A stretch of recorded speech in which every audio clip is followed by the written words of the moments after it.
So we have been having a conversation for the last hour without the cameras rolling.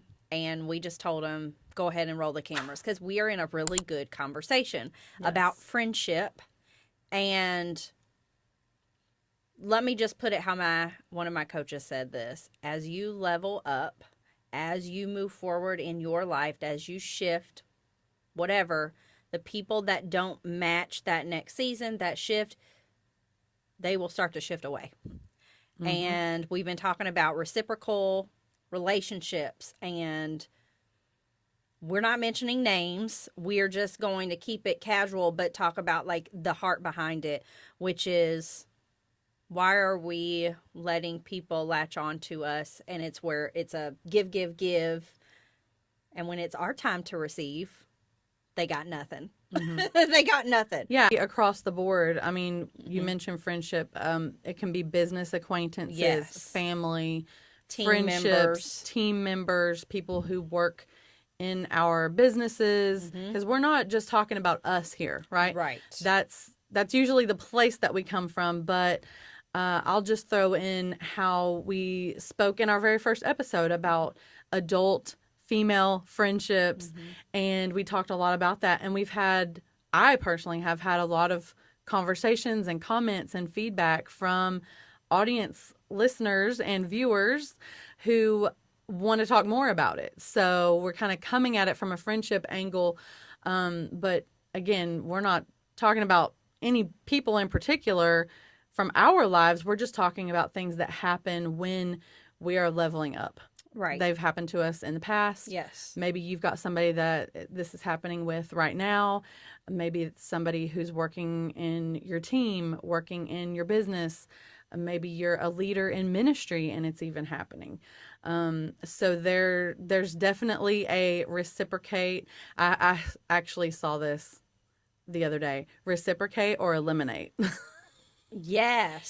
So there's that reciprocate or eliminate threshold that you get to in any relationship. And I mean, heck, if you're single, this could even be for a dating relationship. So it's a very, very juicy subject, I think. It is. And I think we both have experienced it on different levels, like you said. So even people just watching this, they might be experiencing it in some way. But I think we can speak to this a lot because we've experienced it in different areas of our life. Right. Church, work, friendship. And it's crazy. And, you know, my sister, actually last night, I had given her the book by Mel Robbins, the Let Them book. That's gone viral, right? Right. And she was like, well, I don't know if I want to read it. Like, is it biblical? She was like, I was like, what do you mean? And she was like, well, is it just talking about like letting go of people? And and like, she thought that the book was like telling you to drop everybody, No. you know, and there is a narrative of that going around. Protect your peace, protect your space. If this person checks these boxes, kick them out. I don't subscribe to that way of thinking or that ideology, but there is some truth to it. It's just the approach that you take and using wisdom. And so I think in this conversation, talking about that is going to help people, because people have cut me off like just boom. And you're like, hold on. Why? What What happened? happened? Like, no explanation.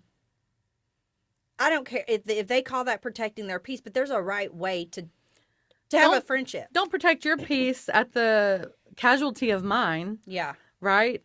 I think that is where the biblical part comes in, because we're both kingdom girls. So obviously we want to preserve relationships.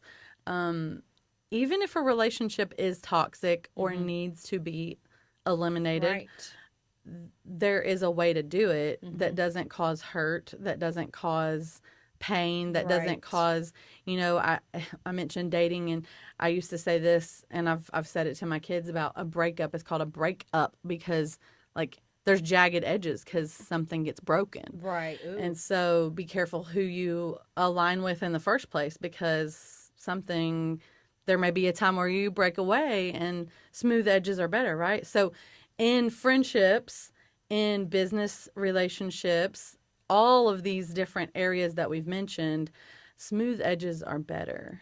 So, 100%. anyways, Yeah, no, 100%. I think that's good. And I think realizing the people, like, because you know what? There's situations that pop up all the time that they kind of spring you into, like, oh, I thought this relationship was fine. Or I had no idea there was this kind of thing. And it's super important, I know, for myself to step back and really examine my heart, my intentions. And I've had to do that several times. I mean, I remember a time way back when, years ago, that I had a friend. I mean, I thought this girl was going to be like, a lifer. a lifer, yes. Mm-hmm. And she like cut me off. And that was the last person I ever really cried over. Like, you know how it is being young and you get your feelings hurt all through like high school, and you kind of deal with those as like a little heartbreak. And I think that was the last time I was like, I will never let anybody hurt me like this again, you know? But like Shield up. I was so hurt, and I had to take a step back. Okay, what could I have done? Because she would not respond to anything. So I never knew like what was it? You know what I mean? I had to look at my intentions in my heart. And what I've learned, that in examining myself now, when I'm in the position where maybe the tables are a little bit different, I can look at people and not just judge them. Well, they said this, they did this. Why did they do this? Mm-hmm. Why did they say this? What was their actual intention? Yes, there are evil people out there that really want to aggravate you and soul suck the life out of you on purpose. But then there are people who, they're just so caught up in their life, their mindset is different. They may have done something, but they didn't mean for, you know, whatever transpired, the outcome of that to be, you know, something bad. Right. So I've just learned in all of this, you really have to go to the heart. And I think that's why Jesus said, like, man looks on the outside. We're always looking at what they did instead of examining what their heart. Now, we are not Jesus. We can't see into their heart. Right. But if it's a friend, we know, like, you can gauge, like, if something happened between me and you, we know, okay, we've known each other for this long. This is how this person responds. This is, you can gauge a person, you know, based on.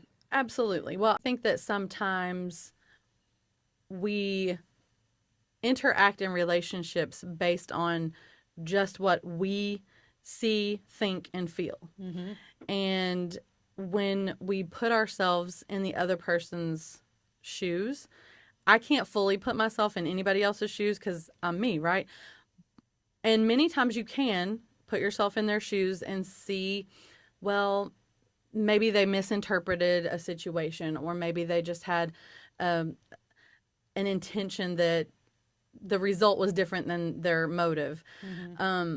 But there are plenty of times when, even if I put myself in someone's shoes, I really can't figure it out, right? Mm-hmm. And I think that's where the let them, right? Let's go back to Mel. That's where that let them have whatever it is that they're having. I can't figure it out. Mm-hmm. I know once I've checked what I think their heart was, I also check what I think my heart was. Mm-hmm. Sometimes maybe I'm wrong. Mm-hmm. Maybe I'm being moody. Mm-hmm. Maybe I'm being petty about something. I'm not a super petty person, but I mean, even on my best day, I could be. Mm-hmm. Maybe I'm being selfish. Maybe they're being selfish. Mm-hmm. But when I think of Mel and the whole let them concept, I think let them remain, right? I'm not kicking this person out of my life. Right. Let them remain. Let it work out. Just let it be, right? Yeah. Just say a prayer about it and then amen. Let it be, Lord Jesus, just let it be so. That's what I take from that whole Mel and the let them. Like, I think when we prioritize things and people in our lives, everything else just kind of works itself out. So many times we may be just putting somebody or a relationship in the wrong place in our lives. And that's why everything that they seem to do seems like it's rubbing us the wrong way, or it's highlighting the worst instead of the best, because maybe they're in the wrong place. They're in the wrong position. They're in the wrong role. Maybe this is a team member who works for us or with us or volunteer in ministry. And the role that they're in is highlighting all the wrong things. Sometimes people can shine better when they're just put in a different place. So if we bring that into the friendship perspective, hey, maybe this person needs to be just a I see you when I see you type of friend. Maybe this person just needs to be a social media, I like your pictures kind of friend. That's okay. And maybe that's just for a season too. People go through different seasons. That's another thing. So that's my take on let them be, let them fall. It's kind of like have you ever taken a jar of like sand from the beach? And if you ever had like something in there, not wet sand, like dry sand, if you shake it around, things will kind of fall into their own little place, right? It just finds its little groove in there. If you put a seashell in there and shake it around, it's going to find a little nook. Just let it be there. Yeah, no. I was sitting here thinking as you were saying that, I always tell like the kids, like what you were saying, not everybody's your best friend. Right. Not everybody is in the same positioning in your life. You're sometimes called to be there in your life to get from you. I don't want to say get, but you know what I mean? Like to receive. You have something that God wants to do through you for that person, and then vice versa. And also, and this is something else in the Let Them book, which, by the way, if you haven't read it, you should read it because it's like totally amazing book.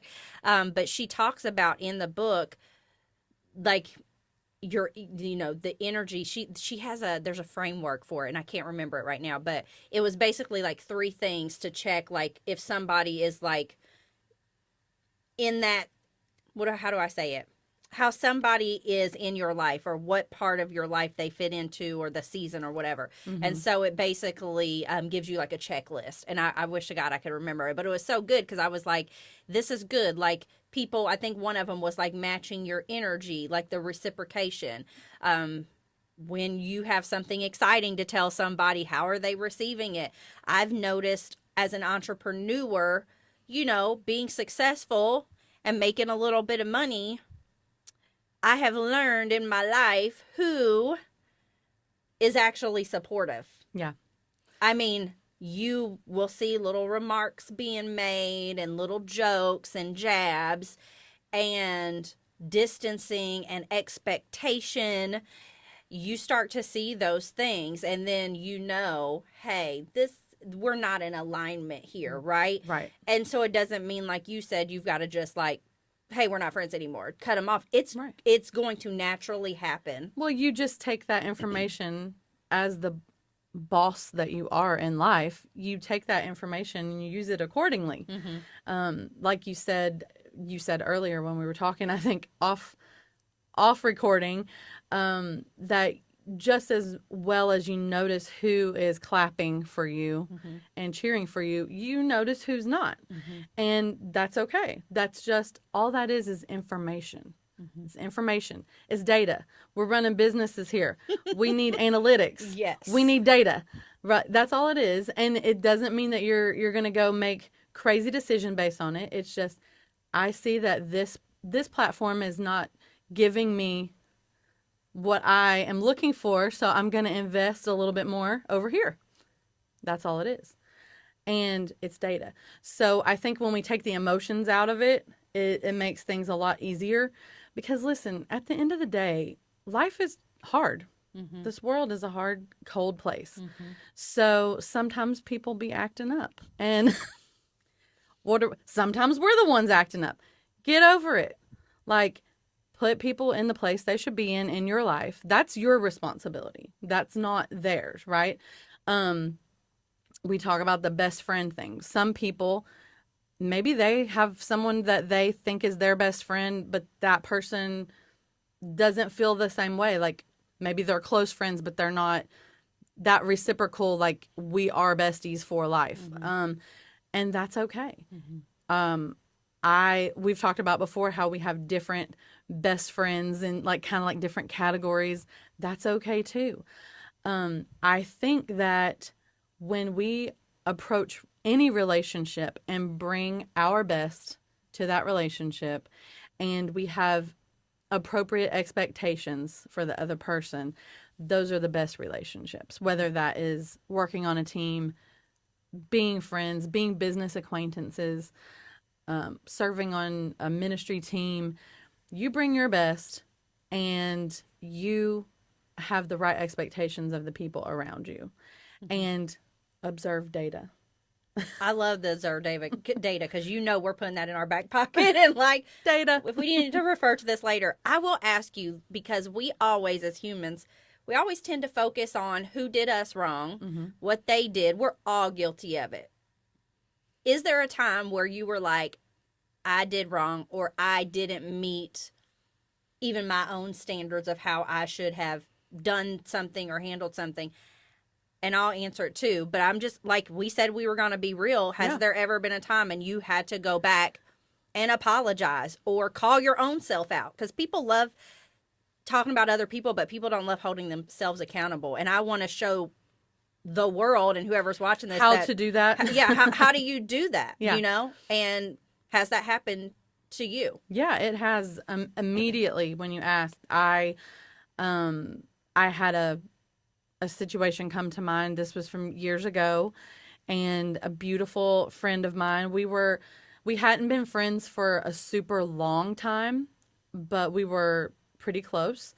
We were getting and becoming closer, and I was in a very transitional part of my life. Only married for a couple of years, new to the entrepreneurial lifestyle, had just started a new business venture with Joe, had just had Will. So new mom, young wife, new business. Things were going all different kind of levels of crazy. And including me, right? In my mind, I was dealing with postpartum depression. I'm sure, driving Joe crazy. We were going through things in our marriage. Yes, even though we have like the best relationship ever, it was not every day a walk in the park in the beginning.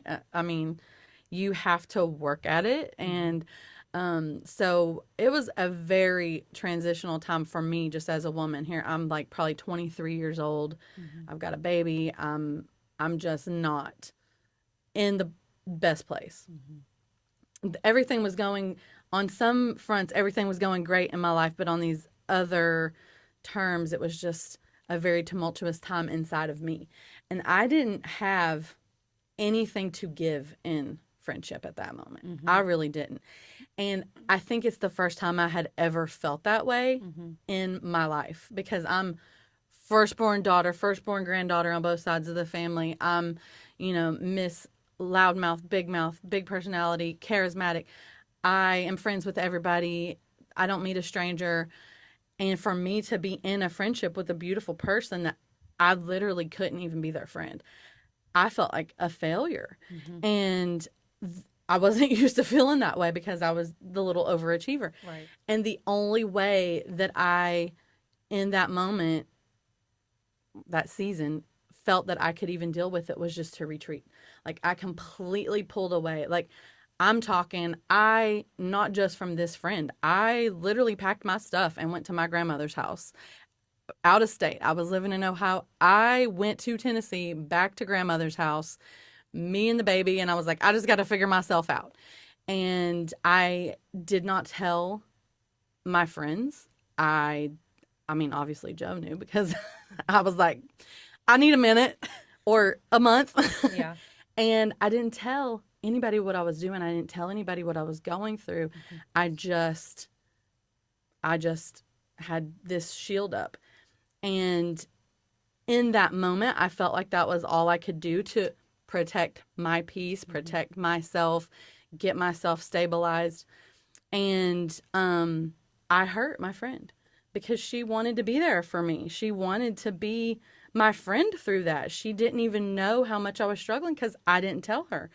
And, in that time, she reached out and actually wrote me a letter and said, like, you hurt me. Like, you just left. You didn't include me. And even in that, I was wrong.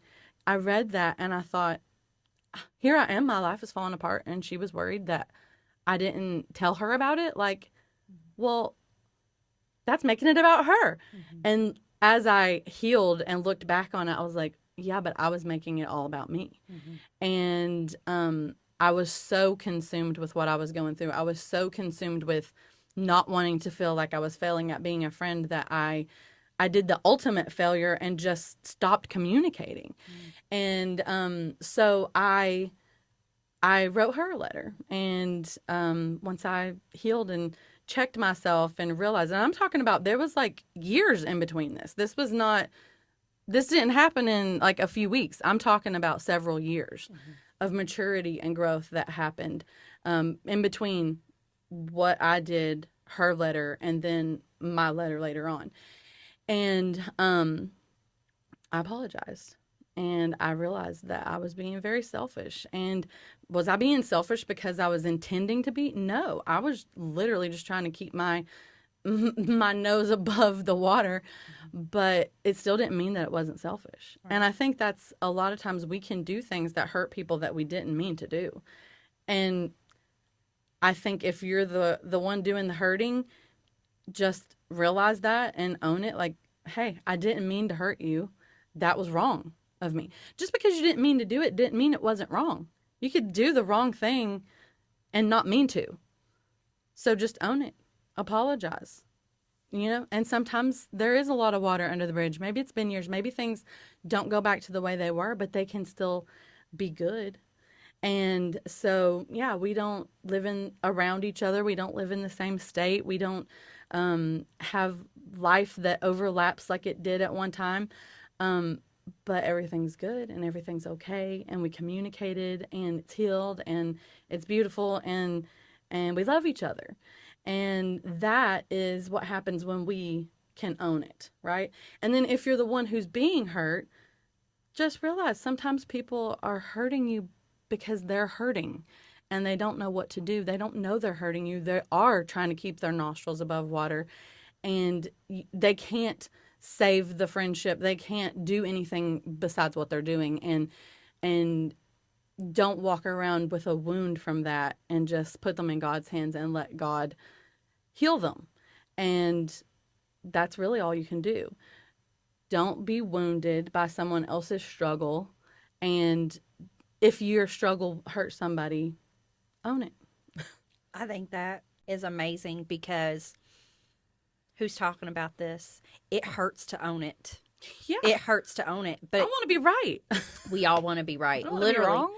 And I think it's important to own it. And there have been times where I'm like, even if and I think we've even done this to each other, like, oh, if I came across rude, because we can both be snappy and sassy, but like our relationship is like we just nip it in the bud. Like we know each other. But like there's been other relationships where I'm like, I might leave a room like, oh, that might have been a little bit like too harsh. Harsh. And I'm like, that wasn't Candace. Yeah, I'm like, I've got to go back and apologize. And sometimes, like, I know for me, there's been quite a few times, you know, that I can remember, like, reaching out to somebody, even if I don't know for sure that they're hurt, but just let me reach out to this person to make sure, you know what I mean? And apologize if they were. And sometimes they'll say, no, not at all.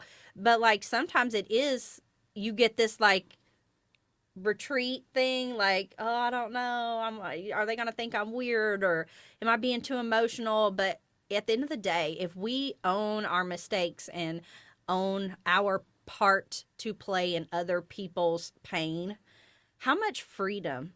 I mean, just between the two of us, how many church folks do we know that are hurt? And I always say to you, I'm like, if these people would just have a conversation. Right. What are y'all going to do when we get to heaven? Yeah. I mean, that is my question. Like, what are we just, oh, hey, you know, like, it's not going to be like that. And I think people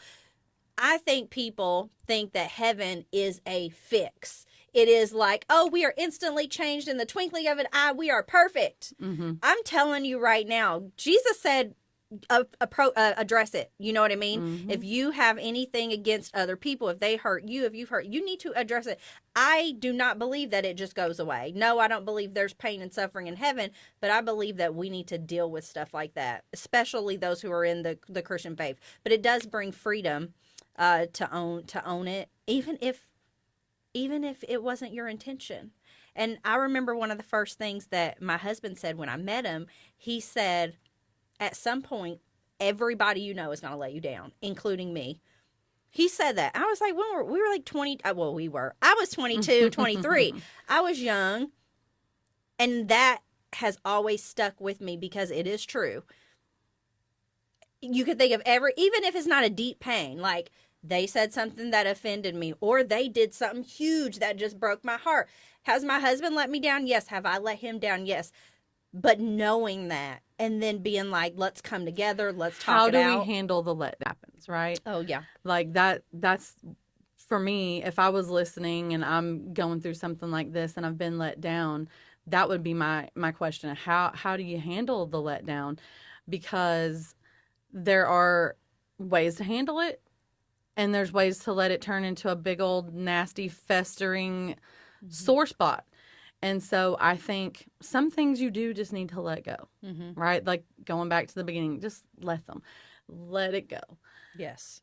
But if it's going to steal your peace, if it's going to rob you, if it's going to affect your attitude and your trajectory in your interactions with this person, or just depending on how close they are to you, your own life, you need to deal with.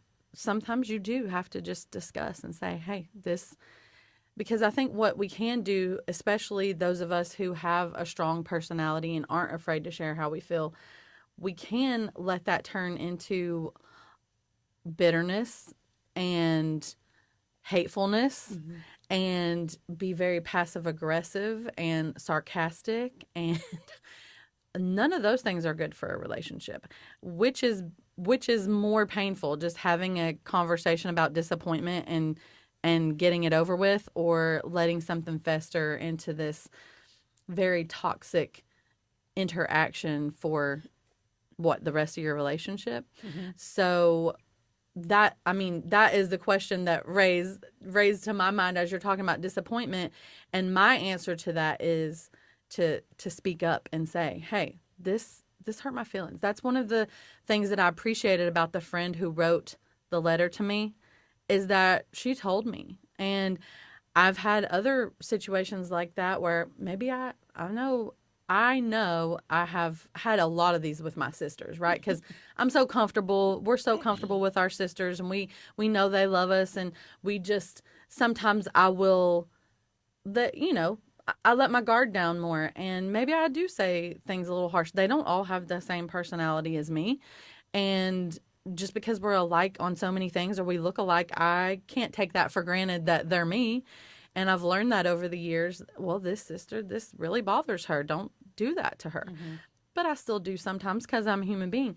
And I remember some of the times that we've gone through bad patches was when maybe I did hurt them and they didn't say anything, right? And then it just snowballs from there. So I think speaking up when it's worth speaking up about. So what do you say about handling disappointment? So I think what you said is very important. Letting somebody know they let you down or hurt you. You'd be surprised at their response when it's, I'm so sorry.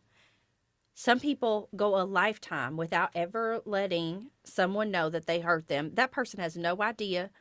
And then you're stuck over here 20, 30 years later with a grudge, bitterness, instead of just telling them. And no, every time you speak, there's no guarantee that person will, say, I'm sorry. There's sometimes they will annoy you. There's sometimes they will just take the knife and twist it. But it releases you.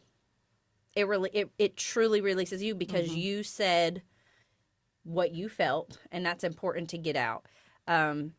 So Well, I think that it can also help you to gauge how to proceed. If someone has hurt me, and I don't know if they did it on purpose or not, and I never even say, hey, you disappointed me, you hurt me, you let me down. If I never say that to them, I can't see if they had an evil motive or intention in it, or a toxic, right? Because if I say that and you don't care, you don't apologize, very telling. you don't, it's no skin off your back, like, well, you should just get over it. Well, now I know where you stand. Now I know if I continue in this proximity with you, you're probably going to do this to me again because you didn't even care that you did it. Whereas the same on the other side of the coin, if I was willing to throw the relationship away and walk away and you didn't even know, but had I mentioned it, you would have immediately had remorse and apologized. Now I just threw away a perfectly good relationship. So I think that speaking up, sharing your feelings, super important. Now let's play devil's advocate. I literally was going to say the same thing. Okay, let's talk about the ones who have no problem doing that and who, in fact, do it nonstop. That's funny. Right? Because you can go too far in the other direction. And I know you've dealt with people like that too. Yeah, that they have a problem with everything. Right. Everything. And they're always talking about their feelings. And you need therapy. They have a feeling over everything. Yeah. You know, listen, as I said, sometimes you have to take the feelings out of it. Sometimes it's just data. This is what I tell my kids. And I tell people too, but mostly my kids, because sometimes they struggle with this. Fact over feeling. Yes. I believe our feelings are important. But sometimes, and especially people that are more emotional and they're feely type of people, buddy, they let those feelings take over everything to the point where you're like, are you hearing what you're saying? Do you hear the words coming out of your mouth? Because this is all based on your feelings. Feelings have their place, but when it comes to them creating like entire realities that don't exist, your feelings need to take a back seat. Right. The facts about the situation, sometimes, especially for these people, if you're watching and you're an emotional person, it's okay to be an emotional person. There are some pros and cons of every personality out there. For sure. But when you are an emotional person, the con of that is overanalyzing things with your emotions through an emotional lens. And so this is the point where you need to step back. Okay, yes, I am an emotional person. Let me look at this factually. 100%. Drop the mic. Just look at it factually. For sure. Let's talk about this. So obviously, we go to our biblical view of things, right? So we are a soul. We are a spirit. Mm-hmm. We possess a soul. We live in a body. Mm-hmm. And your emotions are part of your soulish realm. Mm-hmm. They are not supposed to be sitting on the throne of your life. Right. Your feelings. We all have, especially us women. Man, I have so many feelings all day, and they're strong, every one of them. But they do what I say, right? And that's when we have ourselves operating in the proper alignment, that's how we can know. Because some people I feel like might be listening thinking, well, how do I know what's worth bringing up to somebody? Like, hey, I'm disappointed. I'm having strong feelings about this. Well, how you know is, number one, have yourself in the proper alignment. Let your spirit be leading your life. Mm-hmm. Let your spirit wear the crown. Yeah. Your soul, your mind, will, and emotions need to be subject to your spirit. Mm-hmm. And if they are, then they won't be going off maverick every day on every person about every feeling you have. Mm-hmm. Your spirit will know, I just can't get past it. I've looked at the facts. I've analyzed the data. I just keep coming back to this. It's bothering me. That's how you need to address it. Mm-hmm. Now, if your soul is running the show, then you're going to be thinking you need to address everything. First thing you need to do is get your Bible and get yourself in proper alignment. Mm-hmm. And our word tells us that we can take thoughts captive. Mm-hmm. Captive. That means there are prisoners. We tell them what to do. Ain't no prisoner telling me what's going on. I just took you captive. Right. I'll tell you what to do. So if we're living our life on a daily basis in this alignment, we're not going to be having strong disappointment, emotional breakdown feelings over every interaction we have with our friends, our teammates, our family. So if something persists, then that's when you talk about it. Yeah, for sure. It's so good. That needs to be said because there are just some people that go nuts out there. I like what you said about creating whole entire like alternate realities. Listen, Lord. I would rather, if you think that I have hurt you, even if it is overkill and you're doing it too much, I would rather you just bring it and say to me, because I am liable to say, hey, you're being crazy. Like, chill out. Yeah. If you ever wonder if I am upset at you, stop wondering, because I will tell you at least one person in your life, if you know me in everyday life, at least one person in your life, you will not have to wonder how they feel. Because if I'm upset, I'm going to tell you. I'm not going to do it in a bad way, but I'm just going to be like, yeah, hey, I might not even do it in the moment. Sometimes we were talking about a situation earlier before we started recording that it was over a few weeks, but the opportunity will present itself and I will let you know, like, that bugged me. And that I've learned to do that mostly in part because of this situation with this friend that I'm talking about from years ago. I learned so much from that, just to say, examine yourself, realize that you can hurt people, and speak up when you're hurt, because that's what she did, and it really impacted me. So I have learned not to keep things bottled up. So I like that checklist approach that you mentioned when you were talking about Mel. Make your own checklist. Here's a Lux tip, okay? There you go. Here you go. Get your notebook out. Write this Lux tip down. Make yourself a checklist. Am I letting my mind run away with me? Am I being overly emotional? Am I letting my feelings and thoughts dictate and create and spin their own realities? Am I not looking at this from the other person's point of view? And is my spirit in control in my life? Is my spirit leading me? Have I prayed about this? Many times I will go pray about something and try to put myself in that person's shoes, and I realize, like, I need to let this go. It's taking up too much space. Yeah. I'm not going to make any money off of this. I'm not going to make any new friends off of this. Literally. I'm not going to lose any weight off of this. Like, we're done here. That is freaking hilarious. If you're not going to make me money, make me happy, or make me skinny, I ain't fooling with it. I'm just telling you that right now. I need that sound bite. That's hilarious. That's my checklist. What am I going to approach somebody about? That's hilarious. That's so funny. It's good though. I feel like this is going to free some people. I do too. Because these conversations need to be had. For sure. Let's talk about, I feel like we're just talking about how to interact. If I was gonna name this episode, which I guess we will, we've had several ideas coming across, and I don't know what it'll end up being, but No Time for Toxic was one of the things that came to mind, because we don't have time for that. Why are we talking about this for an hour on this episode? I would rather talk about this now in a setting like this, and, like you said, bring some freedom and break some chains for people and help bring about the right mindset. Let's roll up our sleeves and do this now, because we all have better things to do. Right. You talk about energy, and just in case anybody's listening and wondering, like, hey, you're going to hear us talk about energy. We are literally talking about energy in our body. Yeah. Like, because it exists, not because it's a new age concept. We're not into that. If you're into that, that's fine. I have a lot of business acquaintances and friends that are, listen, I'm not doing no crystals. I don't do all that. I don't believe that is God's way.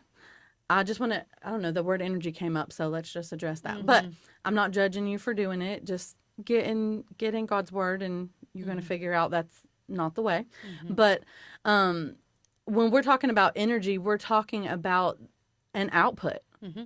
You know, we have power inside of us, and something's either giving us energy or taking energy from us. So there is no truly halted position, right? Nothing is just neutral. We're either giving energy or getting energy. And so we all have better things to do with our time than sit around and dream up situations or sit around and worry about situations. And so I think dedicating some time in this episode, like, let's get this out on the table now so we can all get back to the things that actually give us energy. Right. And let's accomplish the things that we have to do. Let's go build empires. Let's go accomplish the things that we have set out to, our dreams. Let's bring that stuff to the table and get to work on it. And we can't do that when we're always just pitter-pattering around with this toxic stuff. And that is, to me, no time for toxic. I think it's a given. There's no time for toxic people. If you are, maybe if we have some younger audience listeners or viewers, they may be learning this for the first time. But if you're, 30, 35, 40, 45, keep going, and you haven't figured out what a toxic person is and that they need to be eliminated, let me empower you. Here, this is your permission slip. A truly toxic person with evil intentions and motives, ditch them.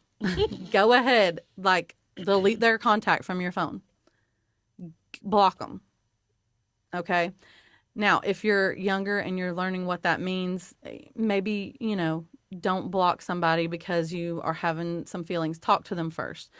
But if you're 35 years old and you've been having friends, off and on since you were in school, you know what a toxic person is. You know one. You've dated one. You've had a friend. You've had a family member. Stay away from those people, right? But even in relationships with people who are not toxic, there can be toxic situations. And so I think that's important to highlight in this conversation, that let's figure out how to minimize toxicity. And that's another word that I'll want to talk about some more, is minimize. Yeah. So anyway, what do you think Just about that? piggybacking off of what you said with people that are toxic in your life, so let me see how I can say this. Yes, you will know who's toxic because they manipulate, they gaslight, they never have anything nice to say to you, they're draining you. It's a gimme, my name is Jimmy type of situation. They do not add to your life. And, there is nothing, they are not receiving from you, because sometimes God does put people into our path that we are to pour into. They're not supposed to be our friend. Yes. We're to pour into, but there are people that come into our life that they won't even let us pour them, and they're toxic. Those are the type of people that you should not be associating with, right? I would consider that being toxic people. And then there was something else that you said, and I can't remember. I was going to say something about it. It was the toxicity thing. I can't remember, but I did want to say that. Well, many times I feel like those people can't receive because they are full of toxic sludge. There's no room inside of them to receive anything. Yeah.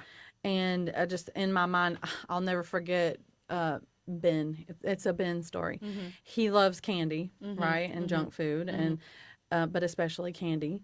And we were on a trip. I don't know. We were in Florida or somewhere. Went in one of these like touristy candy shops, and he's like, "I've got to have this." And it was literally called Toxic Waste, I think, and it was like a sour candy, like Warheads, but like it might even be made by Warheads. And it was like in a toxic waste like barrel is what the container looked like.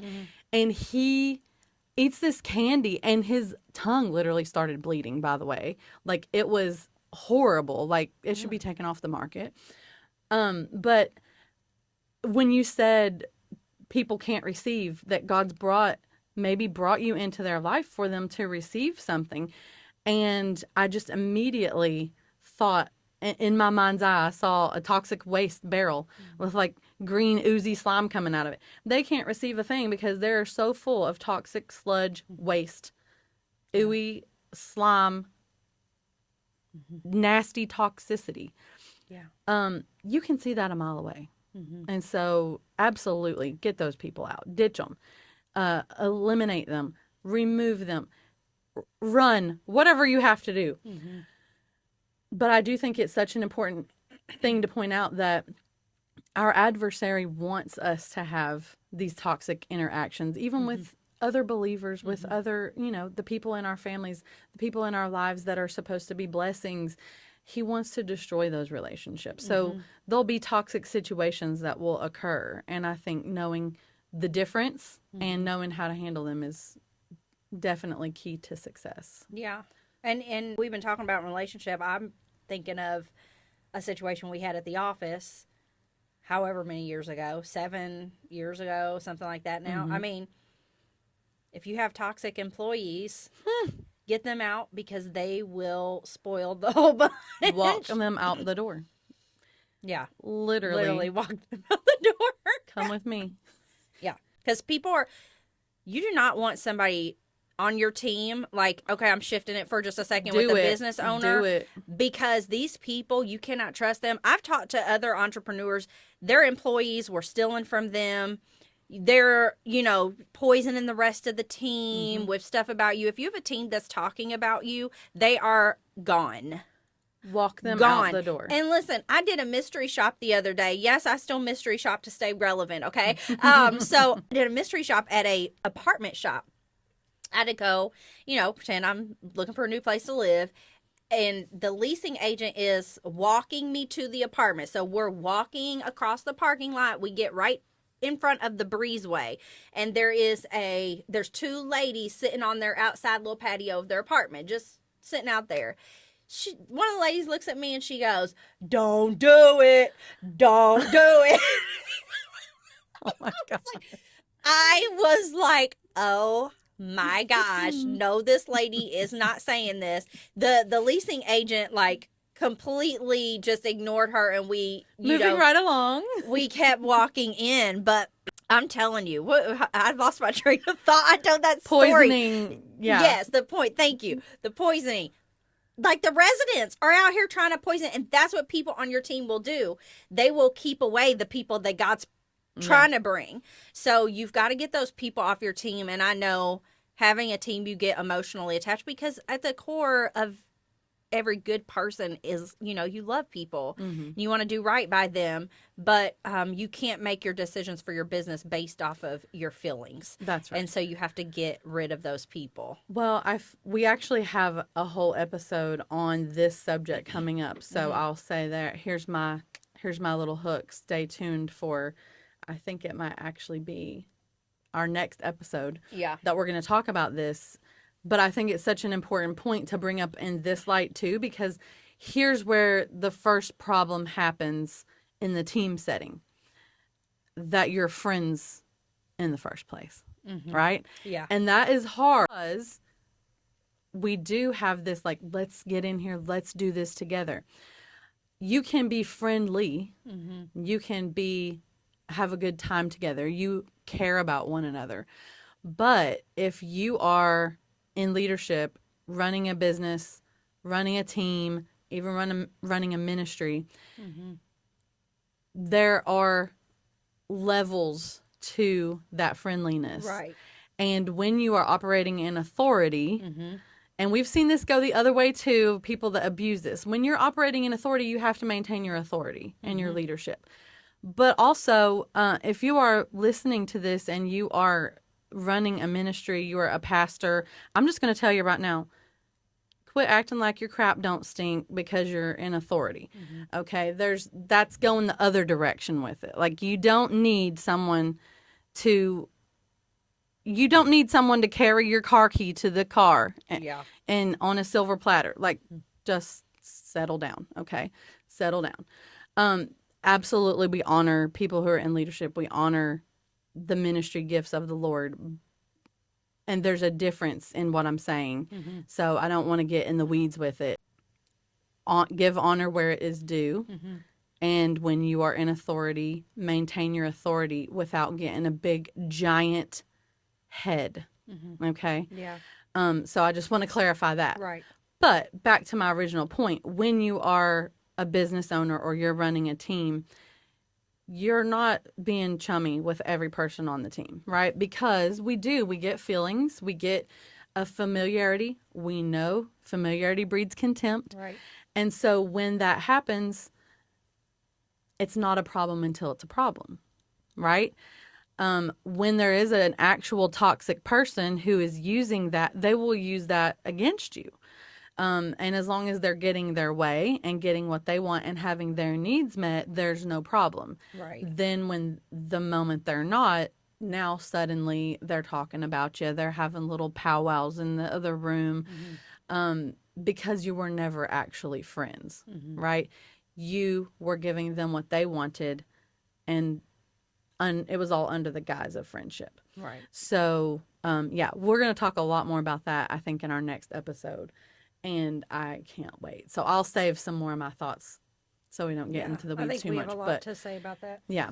But I think it's a very valid point that you cannot let friendship cloud certain roles in your life, whether it's in your personal life, your business, especially in business. Yeah. Listen, we'll set aside ministry and friendship for a minute and talk about business. There is a reason why people go into business, and it is to make money. Okay? That's what it is. Literally. If you want to have friends, go play basketball in the park or something. Go sign up for Zoom. Was it Go Zumba to the- at go to the gym. YMCA? Go Yeah. to a crafting club. Like, Yeah. people start businesses to make money. So if you are a business owner who is friends with your whole entire team, and I don't mean not to be friendly, But like, this is not a social club. right. If you are doing business and it is not to turn a profit, then you are having a charity, and that's okay too. Then have a Right. charity. Right. Just don't get it twisted what you're doing, because then you have all these entrepreneurs who wonder why in the world they're struggling so hard. Listen, don't drag around dead weight. And I mean, that's just what it is. Yeah. Okay. I'm going to get I know. into next week's episode too much. That's going to be a good one. We'll have a lot. That'll be for if you like what I'm boss saying, babes. yeah, make sure you're listening next episode, because we're going there all the way. Yeah, I'm excited about that. I'll say, like, switching from the business side to family. And there's a lot we can say here, but okay, I'm going to say what's on my mind. So with family, a lot of people I'm sure are like, how do I, my mom is toxic. My dad is toxic. My brother is toxic. People are wondering, like, what do I do when it's with a family member? And I want to talk about people that I know, and I'm sure you know, that they accuse everyone of being toxic, and they have cut off their entire family. Well, my whole family is toxic. Oh, I'm not saying that doesn't exist. But if everybody's toxic, you might want to get a therapist. Well, like my pawpaw said it. And yes, I am a grown, educated woman, and he's in heaven now, but I call him pawpaw. My pawpaw said it like this. He only had a 6th grade education and not perfect grammar, but he was the smartest person I've ever met. He had the most wisdom. And he said about a person like that, the odds are against you, honey. Ain't nobody that you're the only one that's normal and every other person is toxic. Give me a break. Unless you grew up in some type of cult. If you did, I'm sorry, you really do need a therapist. But unless you grew up, on a compound somewhere, I can almost assuredly tell you not every single person in your life is toxic. If you think everyone else is toxic, there's definitely some toxicity around you, but it might be coming out of you. You might need just a mindset adjustment. You might need to understand the definition of toxic. Maybe that's it. You're just throwing it around. Yeah. Because I've seen people that they cut off everybody. Yeah. There's something wrong with, and it's not, I said every family member, but I mean everyone in your life. Yeah. Like they find something wrong with everybody in their life to cut them off. And that is not healthy. That's kind of changing the topic a little bit. But let me go back to family and what do you do? How do you address it when this is somebody that lives down the street? You're at all the birthdays together, the reunions, the Thanksgiving, Christmas.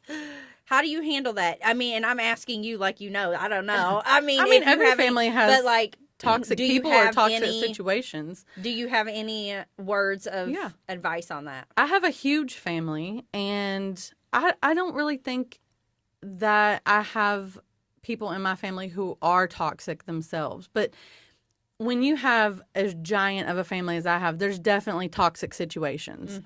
Yeah. We have a lot of females in my family, a lot. And that can just get toxic just by the sheer nature of so many hormones. And I think that one way that I know how to not do things, you can sometimes tell what works. Well, then that's a way that you should do it, and reverse engineer and know that the opposite probably doesn't work. Boundaries are really good. Boundaries are really healthy. Talking things out is really healthy. Listen, sometimes when it's your family, you need to be a little bit plainer and just be like, look, I love you, but I ain't talking to you for a while. Like, you are driving me crazy. I love you. Yeah. You need to get your crap together. Let's talk about this later. I'm busy right now. And by right now, I mean like for the next 6 months. Yeah. And that's okay if you have to do that. Sometimes you just do it and you don't tell them. That is a huge thing that I would say for family. Like, just be busy. Be busy about what you're doing. And guess how I cannot get any of your toxic sludge on me? Because I didn't come over to your barrel and take off the lid and slip my scooper in and scoop some of it out. Right. Right? And so proximity has a lot to do with what gets on us. And so if you don't want toxic sludge getting on you, don't go near the barrel. Listen, I love if my family, y'all are listening, y'all know I love every single one of you. I live in another state for a reason. I get along better with every single person in my family because I do not live down the street from them. And they all know it. They're all sitting here laughing, listening to me say this right now. That's hilarious. I know it because I went back. I lived by them. I left. I went back and I was like, yep, I'm leaving again. Not because I don't want to be around my family. I love my family. Do you know what living 5 hours down the road from my family does for our relationship? When we see each other, we have missed each other so much. We are visiting. It's 3, 4, 5 days of we're staying in each other's houses. We're staying up late. We're laughing. We're making all the good foods. We're doing all the things.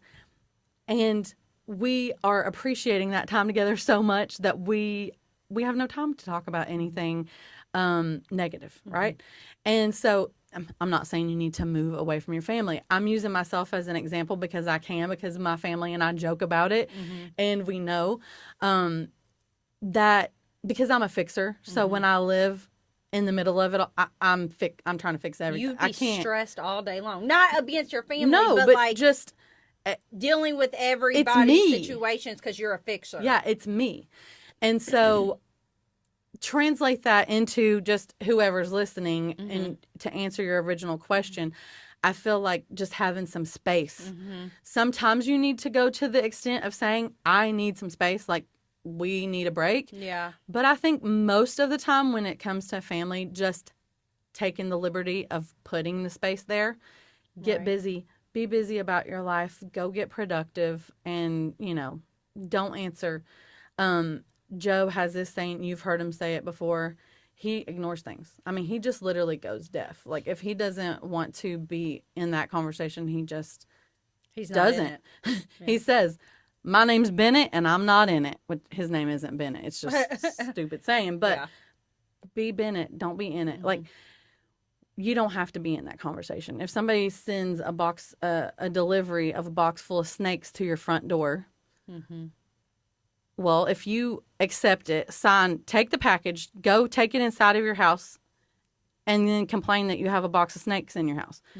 No, You just don't accept it. Yeah. Don't take that box in the house. Don't sign for it. Return to sender.